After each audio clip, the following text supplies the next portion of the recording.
একজন সচেতন, একজন ন্যায়নিষ্ঠ লেখকের পক্ষে ভালো থাকা কি সম্ভব? সম্ভব নয়। এই কথাই বলছিলাম যে এক শব্দে ভালো আছি বলাটা কঠিন, এর সঙ্গে অনেক কিছু জুড়ে দিতে হয় আর কি। মনের মধ্যে আপনার অনেক ক্ষোভ আছে, অনেক প্রতিবাদ আছে। আপনি সেই প্রতিবাদ গত বছর দেখিয়েছিলেন সাহসের সঙ্গে, যখন ফ্যাসিস্ট সরকার ক্ষমতায় ছিল।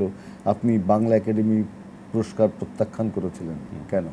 আপনার কথাতেই তো উত্তর আছে, যে আপনি দেখছিলেন যে আপনিও সমর্থন দিয়েছেন অন্ততপক্ষে, যে আমরা ধরেন সুন্দরবন ধ্বংস প্রকল্পের বিরুদ্ধে মিছিল করেছি, লং মার্চ করেছি।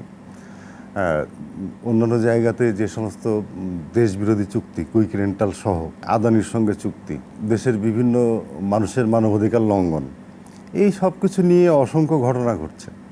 বাংলা একাডেমিতে আমলাতান্ত্রিকতা এবং পুরস্কার দেওয়ার মানে লোকদেরকে বেছে বেছে দেওয়ার ক্ষেত্রে যে অধঃপতন, বাংলা একাডেমিতে নির্বাচন নেই গত 25 বছর 30 বছর, এবং সেই গ্লানি, সেই গ্লানি সব কিছু মিলিয়ে যখন দেখছি যে কোনোটাই কর্ণপাত করছে না।